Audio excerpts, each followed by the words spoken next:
విశ్వసిస్తున్నాం. దేవుడు మీ జీవితంలో గొప్ప అద్భుత కార్యాలు జరిగించబోతున్నాడు. నిజంగా ప్రార్థన ఆలకించే దేవుని కలిగి ఉండటం మనకి గొప్ప ధన్యత. ఇది గొప్ప భాగ్యం.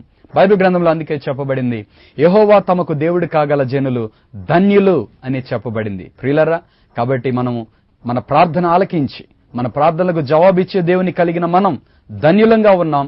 కాబట్టి ఎక్కువగా మనం ప్రార్థన చేస్తా ఉందాం. ప్రియులారా, మనం ఒకరికొరకు ఒకరం ప్రార్థన చేసుకుంటే ద్వారా దేవుని యొక్క గొప్ప కార్యాలు మనం అనుభవించబోతున్నాం. ఈ రోజు బైబిల్ గ్రంథంలో నుంచి మనం ఒక ప్రత్యేకమైన వ్యక్తిని గురించి ధ్యానం చేసుకోబోతున్నాం. ఆయన బాప్తిస్మమిచ్చు యోహాను. ప్రియులారా, యోహాను గురించి యేసుక్రీస్తు ప్రభువు చెప్పిన ఒక అద్భుతమైన సాక్ష్యం ఏంటి అంటే, అతడు మండుచు ప్రకాశించుచున్న దీపమై ఉండెను అని యేసుక్రీస్తు ప్రభువారే చెప్పారు. ప్రియులారా, యోహాను సువార్త 5వ అధ్యాయం 35వ వచనంలో ఆ మాట చెప్పబడుతుంది. అతడు మండుచు ప్రకాశించుచున్న దీపమైనట్టుండెను అని చెప్పబడింది. నిజంగానే ప్రియులారా, యోహాను యొక్క జీవితం మనం గమనించినట్లయితే ఆయన ఒక శక్తివంతమైన సేవ జరిగించినట్లుగా మనం చూడగలుగుతాం. ప్రియులారా, యోహాను పట్ల దేవునికి ఒక అద్భుతమైన ప్రణాళిక ఉందండి. ఆ ప్రణాళికను యోహాను పుట్టడానికి ముందుగానే దేవుడు బయలుపరిచాడు. యోహాను తండ్రి జకరియా ఒక యాజకుడు, అంటే ఒక పాస్టర్. యోహాను తల్లి ఎలిజబెత్. వాళ్ళిద్దరికీ యోహానును దేవుడు ఇవ్వటానికి ముందుగా దేవుని దూత వచ్చి జకరియాతో మాట్లాడినట్లుగా బైబిల్ గ్రంథంలో మనం చూడగలుగుతాం. లూకా సువార్త 1వ అధ్యాయం 13వ వచనం నుండి 16వ వచనం వరకు మనం చదువుదాం. అప్పుడు ఆ దూత అతనితో, జకరియా భయపడకము, నీ ప్రార్థన వినబడినది. నీ భార్య అయిన ఎలిజబెత్ నీకు కుమారుని కన్ను. అతనికి యోహాను అను పేరు పెట్టుదువు. అతడు ప్రభు దృష్టికి గొప్పవాడై ద్రాక్షరసమైనను మద్యమైనను త్రాగక తన తల్లి గర్భమున పుట్టినది మొదలుకొని పరిశుద్ధాత్మతో నిండుకొనిన వాడై ఇశ్రాయేలీలలో అనేకులను ప్రభువైన వారి దేవుని వైపునకు త్రిప్పును. మరియు అతడు తండ్రుల హృదయములను పిల్లల తట్టునకును అవిధేయులను నీతిమంతుల జ్ఞానమును అనుసరించుటకును త్రిప్పి ప్రభువు కొరకు ఆయత్తపడి ఉన్న ప్రజలను సిద్ధపరచుటకై ఏలియా యొక్క ఆత్మయు శక్తియు గలవాడై ఆయనకు ముందుగా వెళ్ళును గనుక నీకు సంతోషమును మహా ఆనందమును కలుగును. అతడు పుట్టినందున అనేకులు సంతోషింతురనెను. ప్రియులారా, దేవుని దూత యోహాను పుట్టడానికి ముందుగానే జకరియాతో ఈ మాట చెప్తా ఉంది. అంటే యోహాను పట్ల దేవునికి ఒక ప్రణాళిక ఉందండి. ప్రియులారా, భూమి మీద జన్మించిన ప్రతి వ్యక్తి పట్ల కూడా దేవునికి ఒక ఖచ్చితమైన ప్రణాళిక ఉంటదండి. కొంతమందిని దేవుడు సేవకులుగా ఎన్నుకుంటారు, కొంతమందిని దేవుడు ప్రవక్తలుగా ఎన్నుకుంటారు, కొంతమందిని అపోస్తలుగా ఎన్నుకుంటారు, కొంతమందిని ఆయా రకాల పరిస్థితుల్లో అధికారులుగాను దేవుడు ఎన్నుకుంటాడు. అయితే దేవుని ప్రణాళికలో మనం జీవించడం అనేది ఒక అద్భుతమైన విషయం. ప్రియులారా, యోహాను పట్ల దేవుని ప్రణాళికను యోహాను పుట్టడానికి ముందుగానే జకరియాతో దేవుని దూత చెప్పారు. అంటే జకరియా ఒక మంచి ప్రార్థనాపరుడు అని నేను చెప్పగలుగుతాను. ప్రియులారా, ఒక తండ్రి మంచి ప్రార్థనాపరుడైతే అతని బిడ్డను దేవుడు ఎలాగో ఆశీర్వదించబోతున్నాడో ముందుగానే దేవుడు చెప్పగలుగుతాడండి. జకరియా యొక్క ప్రార్థనా జీవితం, జకరియా యొక్క నీతి కలిగిన జీవితం, దానిని బట్టి యోహాను ఎలా అవ్వబోతున్నాడో ఇక్కడ ముందుగానే దేవుని దూత చెప్పడం మనం చూస్తాం. ఇక్కడ మనం లెక్క పెడితే సరిగ్గా 8 విషయాల్లో దేవుని దూత ఇక్కడ చెప్పటం మనం చూస్తాం. ప్రియులారా, మొట్టమొదట దేవుని దూత చెప్తున్నాడు, ఆ పుట్టబోయే శిశువు ప్రభు దృష్టికి గొప్పవాడుగా ఉంటాడు అని చెప్పబడిందండి.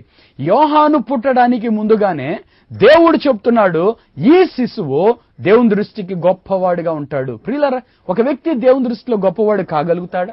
ఒక ధనవంతుడు దేవుని దృష్టిలో గొప్పవాడు కాగలుగుతాడా? ఒక అధికారి దేవుని దృష్టిలో గొప్పవాడు కాగలుగుతాడా?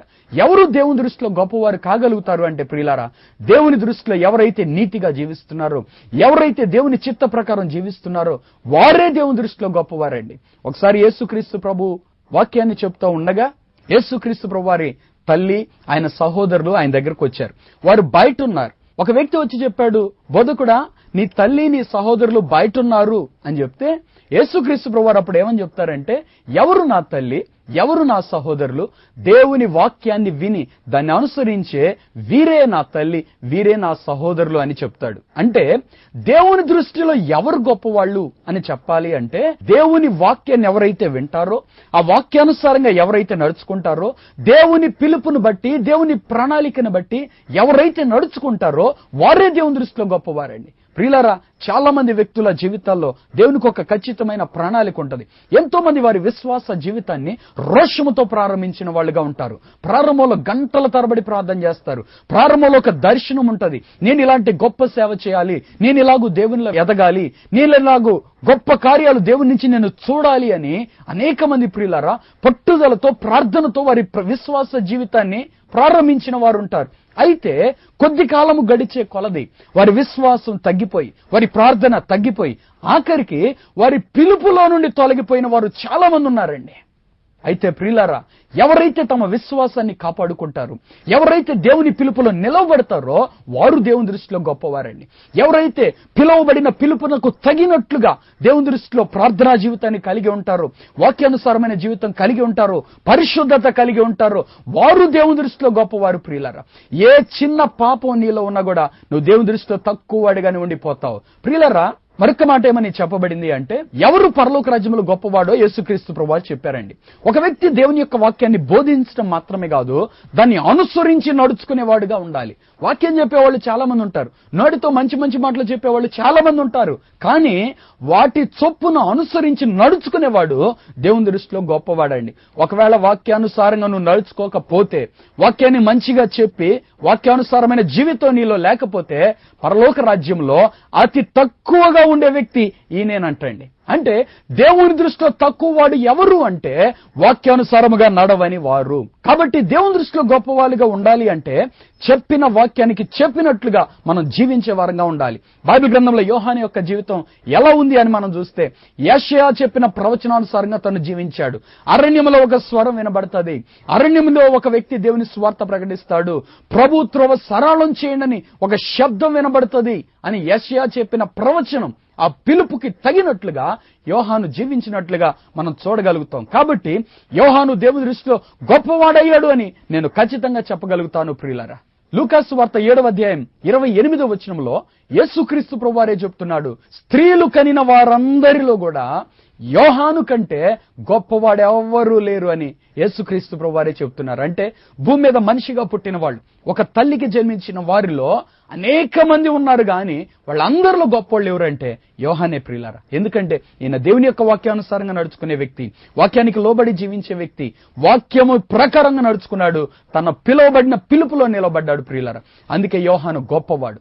స్త్రీలు కన్న వారిలో యోహాను కంటే గొప్పవాడు ఎవరూ లేరని యేసుక్రీస్తు ప్రభువారే చెప్పారంటే అది ఎంత అద్భుతమైన సాక్ష్యం. ప్రియులారా, జకరియా ఎలిజబెతుల గురించి కూడా దేవుడు ఒక సాక్ష్యం చెప్తాడు.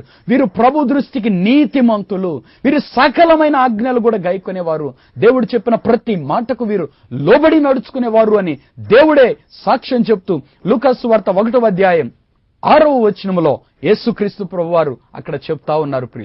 ప్రియులారా, బైబిల్ గ్రంథంలో వారి గురించి నీతిమంతులుగా చెప్పబడ్డది అంటే వాళ్ళు దేవుని దృష్టిలో ఎంత నీతి కలిగిన జీవితాన్ని జీవించారు. ప్రియులారా, సింహం గడుపున సింహమే పుడతాది, పరిశుద్ధుని కడుపున పరిశుద్ధుడే జన్మిస్తాడు. వారంత నీతిగా జీవించారు కాబట్టి వారికి దేవుడు యోహాను అనే బిడ్డను ఒక గిఫ్ట్ గా ఇచ్చేసాడండి. యోహాను మండుచూ ప్రకాశించుచున్న దీపంగా ఉన్నాడని మనం దేవుని యొక్క వాక్యంలో చూస్తాం. ఈయన గురించి దేవదూత చెప్పిన ఒక మాట, ఈయన ప్రభు దృష్టికి గొప్పవాడవుతాడని పుట్టక ముందే చెప్పింది. నేను అనుకుంటున్నాను జకరియా ఎలిజబెతులు ఆ మాటలన్నీ యోహానుకు నేర్పి, ఇదిగో నీ పట్ల దేవుని ప్రణాళిక ఇది, దేవుడు నిన్ను ఈ పని కొరకు నియమించాడు, దేవుడు నిన్ను ఇందు కొరకే ఇచ్చాడని ఆ తల్లిదండ్రి యోహానుకి బాల్యం నుంచి నూరిపోసారేమో. ప్రియులారా, యోహాను అందుకే ఆ మార్గంలో నడుచుకున్నాడు, ఆ మార్గంలో తన పిలుపును సంపూర్తి చేసుకున్నాడు, దేవుని దృష్టిలో గొప్పవాడయ్యాడు, దేవుని చేతనే గొప్పవాడు అని చెప్పబడిన వ్యక్తిగా ఉన్నాడు. ప్రియులారా, ఎంత అద్భుతమైన విషయం అండి. యోహాను యొక్క జీవితం అంత ఆశీర్వాదకరంగా మారటానికి గల కారణం తండ్రి ప్రార్థన అని నేను చెప్పగలుగుతాను. అలాగే తల్లిదండ్రుల పెంపకము అని కూడా నేను ఖచ్చితంగా చెప్పగలుగుతాను. నేటి దినాల్లో చూడండి, చాలా మంది తల్లిదండ్రులు వారి పిల్లలు పుట్టినప్పుడు వారిని దేవుని సేవకి సమర్పిస్తున్నాం, ప్రతిష్ఠిస్తున్నాం అని చెప్తారు. కొద్ది కాలం గడిచిన తర్వాత వాళ్ళు ఒక మంచి ఉద్యోగం చేయాలని, బాగా డబ్బులు సంపాదించాలని లోకానికి వారిని అప్పగిస్తుండటం ఇదెంతో బాధాకరం ప్రియులారా. నువ్వు నీ బిడ్డను దేవుని సేవకు ప్రతిష్ఠించినప్పుడు వాడు బాల్యం నుంచి దేవునిలో ఎదుగునట్లుగా నువ్వు జాగ్రత్త తీసుకోవాలి. హన్నా తన బిడ్డ అయిన సమూయేలుని దేవునికి ప్రతిష్ఠించింది.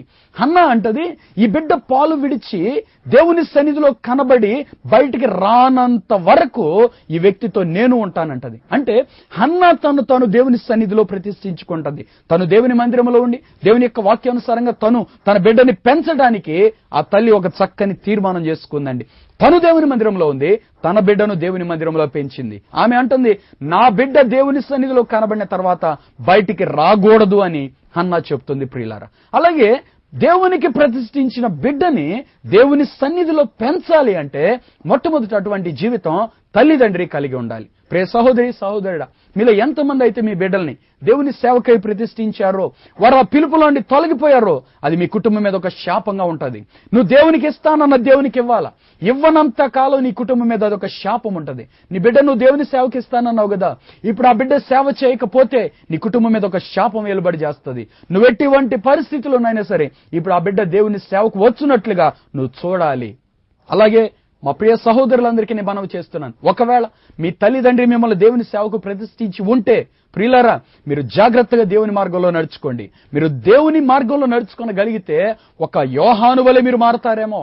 మండుచూ ప్రకాశించుచున్న సేవ దేవుడు మీ ద్వారా జరిగిస్తాడేమో ప్రియులారా. కాబట్టి దేవుని కొరకు ఒక రోషముతో కూడిన సేవ చేయటానికై దేవుని సైనికులుగా మీరు దేవుని సైన్యములోనికి రండి. దేవుని పక్షముగా నిలబడండి. దేవుని కార్యాలు లోకానికి చూపించేవారుగా, దేవుని శక్తిని లోకానికి నిరూపించేవారుగా, దేవుని నామానికి మహిమ తేగలిగిన వ్యక్తులుగా మీరు ఉండాలని నేను మనవి చేస్తూ ఉన్నాను. యోహానును తల్లిదండ్రి దేవునికి ప్రతిష్ఠించిన తర్వాత ఆ వ్యక్తిని అలాగూ భయభక్తుల్లో పెంచారు. ఆ వ్యక్తి దేవుని దృష్టిలో గొప్పవాడైపోయినట్లుగా దేవుని యొక్క వాక్యం చెప్తోంది. రెండవదిగా దేవుని దూత చెప్తుంది, ఆ పుట్టబోయే శిశువు ద్రాక్షారసము గాని మద్యమైన త్రాగడు అని చెప్తుంది, త్రాగకూడదు అని చెప్తుంది. ప్రియులారా, ఇలాగూ ప్రతిష్ఠించబడిన జీవితంలోనే యోహాను వారు పెంచడం మనం చూస్తాం. యోహాను ఎక్కడ పెరిగాడు అని మనం గమనించినట్లయితే అడవుల్లో పెరిగాడంటండి. యోహాను ఆహారం కూడా బైబిల్లో తేటగా చెప్పబడింది. మత్తయి సువార్త 3వ అధ్యాయంలో మిడతలును అడవి తేనెయు అతనికి ఆహారము. అంటే సమాజం మధ్యలో పెరగల, సమాజపు పోకడలు తను నేర్చుకోవాలా. కల్చర్ అని అడ్డదిడ్డమైనవన్నీ తను నేర్చుకోలేదండి. తను ఒంటరిగా ఉండేలా జాగ్రత్త తీసుకున్నాడు. లోకానికి వేరై, సమాజానికి వేరై, ఆచారాలకు వేరై, అన్నిటికీ వేరై దేవుని కొరకు ఒక ప్రతిష్ఠితమైన జీవితాన్ని యోహాను జీవించినట్లుగా మనం చూడగలుగుతాం. యోహాను అరణ్యములో పెరిగాడంటండి. అరణ్యములో పెరిగినంత మాత్రాన ఒంటరిగా పెరిగాడా, జ్ఞానం లేనివాడిగా పెరిగాడా? కాదు ప్రియులారా, బలమైన ప్రార్థనాత్మతో పెరిగాడు. దేవుని యొక్క వాక్యం నేర్చుకుంటూ పెరిగాడు.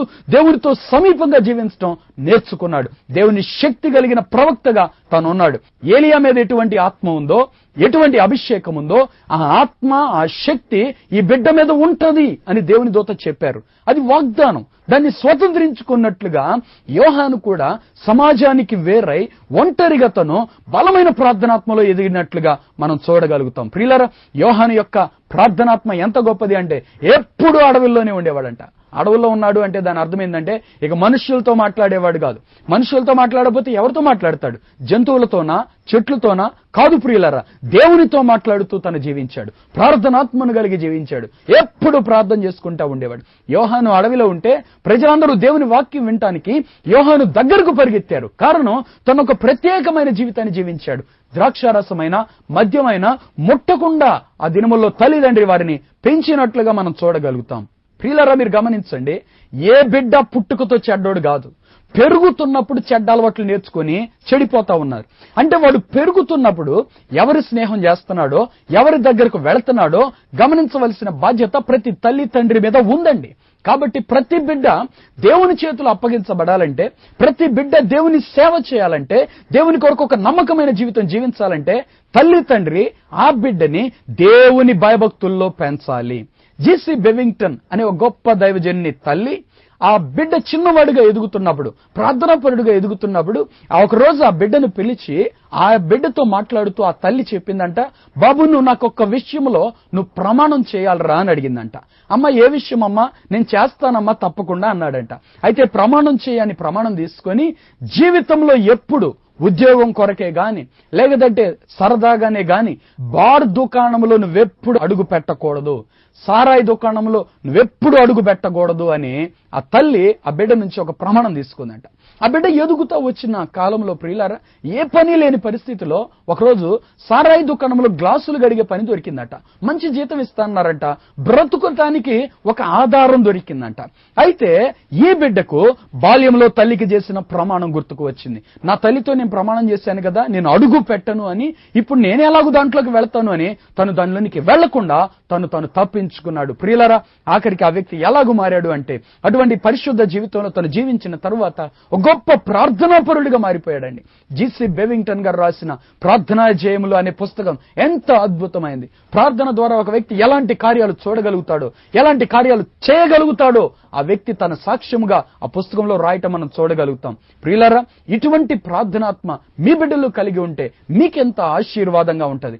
ఇటువంటి ప్రార్థనాత్మలో మీ బిడ్డలు ఎదగాలంటే లోకానికి వేరవ్వాలి. ద్రాక్షారసమైన మద్యమైన ముట్టని వారిగా మీ బిడ్డల్ని పెంచాలి. ఈ దినాల్లో కల్చర్ అని చాలా మంది ప్రియులారా త్రాగుడుకు అలవాటు పడిపోతున్నారు, సరదాగా తాగుతున్నామని చెప్తున్నారు. ఇశ్రాయేలు దేశంలో ద్రాక్షారసము శ్రేష్టమైంది. అది ఒక పానీయ భాగం, ఒక ఆహారం వంటిదనమాట. అది ఎక్కువ తాగితే మత్తు వస్తుంది కానీ విడిగా త్రాగటం తప్పేమీ కాదు. కానీ దేవదూత జకరియాతో చెప్తున్న ఒక మాట ఏంటి అంటే, ద్రాక్షారసమైనను మద్యమైనను ఈ బిడ్డ ముట్టనేకూడదని దేవుని దూత చెప్తా ఉన్నారు. ప్రియులారా, అలాగే జకరియా ఎలిజబెత్లు ఈ యోహాన్ని ప్రతిష్ఠిత జీవితంలో పెంచినట్లుగా మనం చూడగలుగుతాం. మూడవదిగా మనం చూస్తే ప్రియులారా, పరిశుద్ధాత్మతో నిండుకొనిన వాడుగా ఈ బిడ్డ ఉండాలి. ఇది దేవుని యొక్క ప్రణాళిక. పరిశుద్ధాత్మతో నిండుకునేవాడిగా ఉండాలంటే ఈ వ్యక్తి ఏం చేయాలి? ప్రార్థన చేయాలి, దేవుని కొరకు ప్రతిష్ఠించుకోవాలి. కడగబడిన గిన్నెలో పాలు పోస్తాం గాని మురికిగా ఉన్న గిన్నెలో మనం పాలు పోయాం కదండి. ఒకవేళ పోస్తే ఆ పాలు విరిగిపోతాయి. అలాగే కడగబడిన గిన్నెలో పాలు పోస్తే అవి క్షేమంగా ఉంటాయి. మీ హృదయం కడగబడితే నువ్వు పరిశుద్ధాత్మతో నింపబడతావు. నువ్వు పరిశుద్ధతలోనికి వస్తే పరిశుద్ధాత్మతో నింపబడతావు. ఒక శక్తి కలిగిన ఆత్మతో నువ్వు నింపబడతావు. ఒక బలమైన ప్రార్థనాత్మ దేవుడు నీకు ఇస్తాడు. అలా కాకుండా నా గిన్నె గడుక్కోను, నేను ఎట్లా పడితే అలాగే జీవిస్తాను, నాకు పరిశుద్ధాత్మ కావాలి అంటే అప్పుడు నీ మీదకి వచ్చేది పరిశుద్ధాత్మ కాదు, అది భ్రమపరిచే ఆత్మ అని నేను చెప్తున్నాను. ఏ వ్యక్తి అయినా పాపంలో జీవిస్తూ తన పరిశుద్ధాత్మను కలిగి ఉన్నాడంటే అది తప్పు ప్రియులారా. పరిశుద్ధత లేని చోట పరిశుద్ధాత్మ దేవుడు ఉండలేడండి. పరిశుద్ధత కలిగిన చోటనే పరిశుద్ధాత్మ దేవుడు నిలబడగలుగుతాడు. ఈ వ్యక్తి బాల్యం నుండి పరిశుద్ధాత్మతో నిండుకునేవాడుగా ఉండాలి అంటే బాల్యం నుంచి ఈ వ్యక్తి ప్రతిష్ఠించబడి పరిశుద్ధ జీవితం జీవించాలి ప్రియులారా. ఎక్కడ పాపం ఈ వ్యక్తిలో అంటకూడదు. బాప్తిస్మిచ్చి యోహాను జీవితం అంతా మనం గమనిస్తే ప్రియులారా, ఎక్కడ ఈ వ్యక్తిలో పాపం లేదు అని మనం ఖచ్చితంగా చెప్పగలుగుతాం. ఒక్క లోపం కూడా లేకుండా ఎంత పరిశుద్ధ జీవితం జీవించాడు. ప్రియులారా, యోహానుకు ముందు కాలంలో ఏం జరిగింది అంటే, యోహాను పుట్టే నాటికి దేవుడు ప్రజలతో మాట్లాడటం మానేశాడండి. అప్పటికి 400 సంవత్సరాల పాటు దేవుడు మౌనంగా ఉన్నాడు. వాటిని సైలెంట్ ఇయర్స్ అంటారు. మలాకి గ్రంథం నుంచి మత్తయి సువార్త వరకు మధ్యలో ఉన్న ఆ కాలం 400 సంవత్సరాల పాటు ఏ ప్రవక్తతో దేవుడు మాట్లాడలా. ఎందుకంటే ప్రవక్తలను పంపిస్తుంటే ప్రజలు వింటల్లా. ఇంకా కొన్నిసార్లు ప్రవక్తలే నమ్మకస్తులుగా ఉండట్లేదు. కాబట్టి దేవుడు మాట్లాడటం మానివేశాడు. భూజనులందరి మీద దేవునికి ఒక రకమైన బాధ, వెక్కసం వచ్చిందనమాట. అటువంటి కాలములో యోహాను పుట్టాడు ప్రియులారా.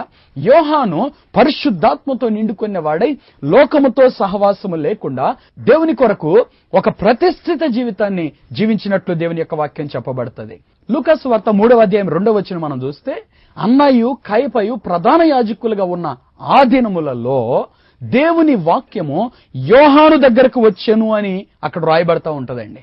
జకరియా కుమారుడైన యోహాను యొద్దకు అని కూడా వ్రాయబడుతుంది. యాజకులుగా అన్న కయప వాళ్ళు ఉన్నారు. వాళ్ళు ప్రధాన యాజకులు అంటే చీఫ్ పాస్టర్స్. ఇశ్రాయేలు జాతి మొత్తానికి వాళ్ళు పాస్టర్స్. వాళ్ళ దగ్గరికి దేవుని వాక్యం రాలా, అరణ్యములో ఉన్న యోహాను దగ్గరకు దేవుని యొక్క వాక్యం వచ్చిందంట.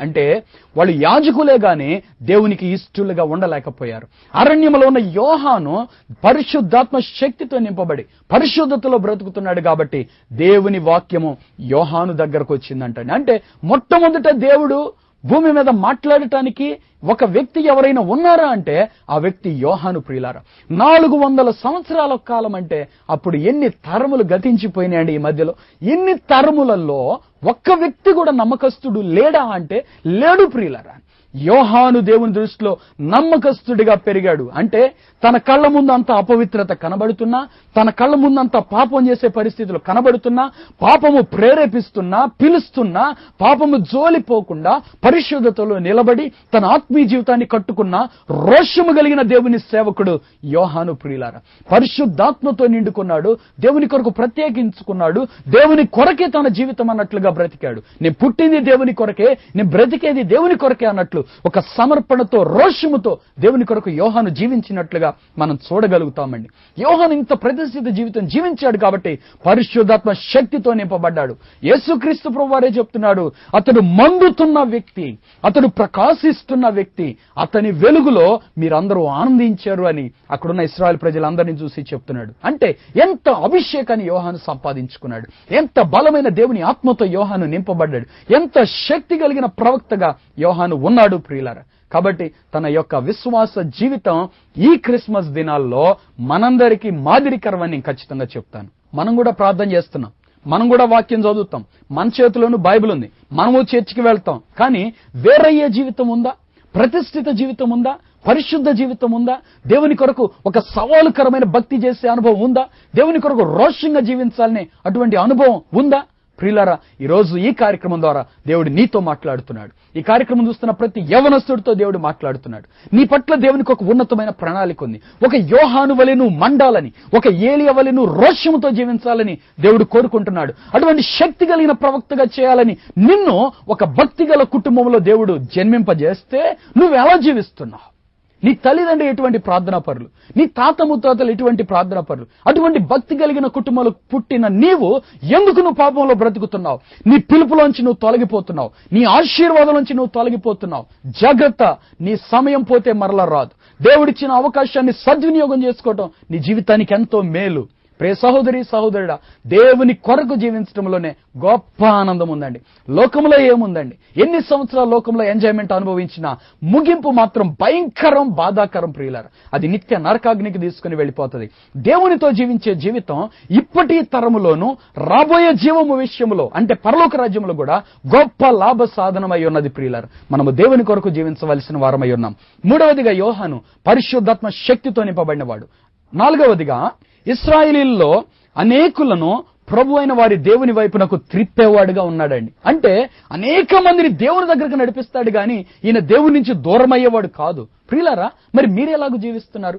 దేవుని దగ్గరకు ప్రజలు నడిపించే జీవితం మీలో ఉందా, లేక మీరు అన్యులతో కలిసిపోయే జీవితం ఉందా? ఎఫ్రాయిముని గురించి దేవుడు చెప్తున్నాడు, ఎఫ్రాయిము ఎవరు తిప్పివేయలేని అప్పం వంటి వాడైపోయాడు. అంటే దేవుని విడిచిపెట్టి అన్యజనులతో కలిసికొని పోయాడు. దైవభక్తి కలిగిన కుటుంబంలో పుట్టిన నీవు, దేవుని వాక్యము తెలిసిన నీవు, దేవుని వాక్యం వినే నీవు పరిశుద్ధ జీవితం జీవించాలి గాని అన్యులతో నువ్వు ఎలా కలుస్తున్నావు? ప్రేమ అని యవనస్తులు అన్యుల వెంట ఎందుకు వెళుతున్నారు? ప్రియ సహోదరి సహోదరుడా, దేవుడు నిన్ను హెచ్చరిస్తున్నాడు. నువ్వు క్రైస్తవ కుటుంబంలో పుట్టావంటే నీ పట్ల దేవునికి ఒక ఉన్నతమైన ప్రణాళిక. నువ్వు అనేకులను త్రిప్పే వ్యక్తిగా ఉండాలి గాని నువ్వు త్రిప్పివేయబడకూడదు. ఐదవదిగా మనం చూస్తే తండ్రుల హృదయం పిల్లల తట్టు త్రిప్పే వ్యక్తి అంటండి. ఈ దినాల్లో ప్రియులారా, తల్లిదండ్రుల మధ్యలో సరైన సమాధానం లేదు. అయితే తండ్రులను పిల్లల తట్టుకు, పిల్లలను తండ్రుల తట్టుకు త్రిప్పే ఒక ప్రేమ కలిగిన రాజ్యాన్ని యోహాను స్థాపించాడు దేవుని యొక్క వాక్యం ద్వారా. ఏడవదిగా మనం చూస్తే ఏలియా యొక్క ఆత్మ కలిగిన వాడుగా ఉన్నాడు. ప్రియులారా, యోహాను రోషముతో పట్టుదలతో జీవించాడు కాబట్టి ఏలియాలాగా జీవించాడని చెప్పవచ్చు. ఒక కాలంలో యేసుక్రీస్తు ప్రభువారు చెప్పారు, వినే మనస్సు మీకుంటే రాబోయే ఏలియా ఇతడే. మలాకీ గ్రంథం ఆఖరి అధ్యాయంలో చెప్తున్నాడు, అంత్యదినములోని మరలా ఏలియాను భూమి మీదకి పంపిస్తానని. యేసయ్య చెప్తున్నాడు, రాబోయే ఏలియా ఇతడే అని చెప్తున్నాడు. ఎనిమిదవదిగా మనం చూస్తే ప్రియులారా, అతడు పుట్టినందున అనేకులు సంతోషింతురు. ప్రియ సహోదరుడా, సహోదరి, నువ్వు పుట్టినందున అనేకులకి దుఃఖకరంగా బ్రతుకుతున్నావా? అనేక మందికి సంతోషకరంగా బ్రతుకుతున్నావా? యోహాను పుట్టినందువల్ల అనేకులు సంతోషించారంట. నిజంగా ప్రియులారా, యోహాను జీవితం ఎంతమందికి ఆశీర్వాదకరంగా మారింది, ఎంతమందికి మాదిరికరంగా ఉంది. ఈ రోజున మనకు మాదిరిగా ఉందని నేను ఖచ్చితంగా చెప్పగలనండి. ఒక యోహాను వలె నువ్వెందుకు జీవించకూడదు? యోహాను లాంటి భక్తి మనం ఎందుకు చేయకూడదు? దేవుని కొరకు రోషంతో మనం ఎందుకు జీవించకూడదు? రాజులను సైతం గద్దించాడు ప్రియులారా. తనలో ఏ లోపం లేదు కాబట్టి రాజులను సైతం హెచ్చరించాడు. పరిశుద్ధాత్మ శక్తితో నింపబడ్డాడు కాబట్టి హెరోదు దగ్గరికి వెళ్ళి హెచ్చరిస్తున్నాడు, నీ సహోదరుని భార్యను ఉంచుకోవటం తప్పు. ఈ దినాల్లో కూడా చాలా మంది ప్రియులారా భార్యలను విడిచిపెట్టి పరాయి స్త్రీలను ఉంచుకుంటున్నారు. అది ఎంతో తప్పు. ఈ దినాల్లో వ్యభిచారం భూమి మీద పెరిగిపోతుంది. ఆ ఉచ్చులను చిక్కుబడకుండా నిన్ను కాపాడుకో సహోదరుడా.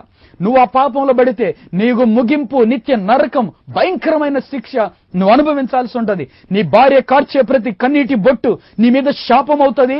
ఒక రోజు నేను కాల్చివేస్తుంది. జాగ్రత్త.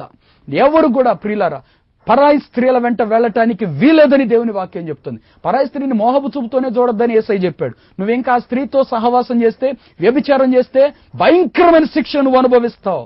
యోహాను ప్రియులారా రాజునే గద్దించాడు. తర్వాత యోహాను ప్రియులారా దేవుని తీర్పును ప్రకటించేవాడుగా ఉన్నాడు. మత్తయి సువార్త 3:12 ఆయన చేట ఆయన చేతిలో ఉన్నది. ఆయన తన కళ్ళమును బాగా శుభ్రం చేసి గోధుమలు కొట్టిలో పోసి ఆరని అగ్నితో పొట్టును కాల్చివేయను. పొట్టును కాల్చివేస్తాడు అంటే పాపములో ఉన్న వారిని కాల్చివేయబోతున్నాడు దేవుడు. దేవుని ఉగ్రత భూమి మీదకి రాబోతోంది. పరలోక రాజ్యం సమీపించి ఉన్నది. మారు మనసు పొంది స్వార్థ నమ్మండి అని యోహాను చెప్పాడు. ప్రియులారా అలాగే మారు మనస్సు విషయమైన బాప్తిస్మాన్ని యోహాను ఇచ్చినట్లుగా చెప్పబడింది. బాప్తిస్మము మారు మనస్సు విషయమై పొందాలి. పెళ్లి బాప్తిస్మమో ఇంకో బాప్తిస్మో ఇవన్నీ చెల్లవు ప్రియులారా. నీ పాపంలో నేను ఒప్పుకొని ప్రభు దగ్గర బాప్తిస్మం పొందాలి. యోహాను ప్రియులారా ఇంత శక్తివంతమైన ప్రవక్తగా జీవించినాడు. కాబట్టి ఈ రోజున యోహాను గురించి వింటున్న మనం కూడా ఎందుకు అటువంటి భక్తి చేయకూడదు? ఎందుకు అటువంటి రోషముతో మనం ప్రభు కొరకు జీవించకూడదు? దేవుడు నిన్ను పిలుస్తున్నాడు సహోదరుడా. నువ్వు యవ్వన కాలంలో నువ్వు దేవుని చేతిలోనికి వస్తే యోహానులా నిన్ను మండించాలని దేవుడు కోరుకుంటున్నాడు. ఏలియా లాంటి ఆత్మ నీకు ఇవ్వాలని దేవుడు కోరుకుంటున్నాడు. ఇప్పుడే ప్రభు చేతిలోకి రా. నీ కొరకై నేను ప్రార్థన చేయబోతున్నాను. దేవుడు నీ జీవితంలో అద్భుతం జరిగించబోతున్నాడు. నీ పట్ల దేవుని ప్రణాళిక ఉన్నతమైంది. ఆ ప్రణాళికలో నువ్వు నిలబడు. నువ్వు దీవించబడతావు. అనేక మందికి ఆశీర్వాదకరంగా ఉంటావు. నీ కొరకు నేను ప్రార్థన చేస్తాను. ఇప్పుడే దేవునితో మీ తీర్మానాన్ని తెలియచేయండి. ప్రేమగల మా తండ్రి, కృపగల మా ప్రభువా, నీకు వందనాలు, స్తోత్రాలు. ఎంతమంది అయితే మా ప్రియుల కార్యక్రమాన్ని చూస్తున్నారు ప్రభువా, వారందరినీ ఇప్పుడు మీరు దర్శించమని ప్రార్థన చేస్తున్నాను. బాప్తిస్మిచ్చి యోహాను గురించి మా ముందు పెట్టినారు నాయన. అయ్యా, యోహాను ఎలాగూ మండుతూ ప్రకాశించిన వ్యక్తిగా జీవించాడు. మేము కూడా నాయన నీ కొరకు అలాగూ మండే భక్తి చేయడానికి కృప దయచేయండి. పరిశుద్ధాత్మ శక్తితో నింపండి, అగ్నితో నింపండి ప్రభువా. అగ్ని జ్వాలలుగా మండే యవనస్తుల్ని లేవనెత్తండి నా తండ్రి. ఈ కడవరి దినముల్లో ప్రభువా నీ కొరకై రోషముతో నిలబడగలిగిన వ్యక్తులుగా మమ్మల్ని లేవనెత్తండి ప్రభువా. భూమి మీద జీవించే కొద్ది కాలంలో తండ్రి నీ కొరకే మేము జీవించడానికి కృప దయచేయండి. లోకం వెంటబడి శరీరాశిలో, నేత్రాశిలో, జీవపు డంబంలో పడిపోయి ఆత్మీయ జీవితంలో పోగొట్టుకోకుండా సహాయం చేయండి. పిలువబడిన పిలుపులో నుండి ఏ మాత్రం మేము పక్కకి పోకుండా సహాయం చేయండి. మొదటి ఆసక్తి, మొదటి పట్టుదల పోగొట్టుకోకుండా సహాయం చేయండి. ఈ కార్యక్రమం చూస్తున్న ప్రతి బిడ్డను మీరు దర్శించండి ప్రభువా. నీ కొరకై రోషముతో జీవించే భక్తి మా ప్రియులకు దయచేయండి. బలమైన ఆత్మతో నింపండి, శక్తితో నింపండి, పట్టుదలతో నింపండి, బలమైన ప్రార్థనాత్మతో నింపండి ప్రభువా. మా ప్రియులందరూ మీరు బలపరచండి, దీవించండి, ఉన్నతమైన అనుభవాలను నడిపించండి. ఆత్మీయంగా దినదినం ఈ బిడ్డలు వర్ధిల్లాలి ప్రభువా. అనారోగ్యంతో ఎంతమంది అయితే బాధపడుతున్నారో యేసు నామములో వారిని ఇప్పుడే ముట్టే స్వస్థపరచండి ప్రభువా. ఇప్పుడే బలమైన శక్తి ఇది వారిని తాకును గాక. నిర్గమ 15:26 ప్రకారం యేసు నామములో వారిని ఇప్పుడే స్వస్థపరచండి, అద్భుతం జరిగించండి ప్రభువా. ఈ కార్యక్రమం చూస్తున్న ప్రతి కుటుంబాన్ని ఆశీర్వదించమని నీ సన్నిధి, నీ మహిమ, నీ ప్రసన్నత వారిలో నింపండి ప్రభువా. యేసు నామములో ప్రార్థిస్తున్నాము తండ్రి, ఆమేన్.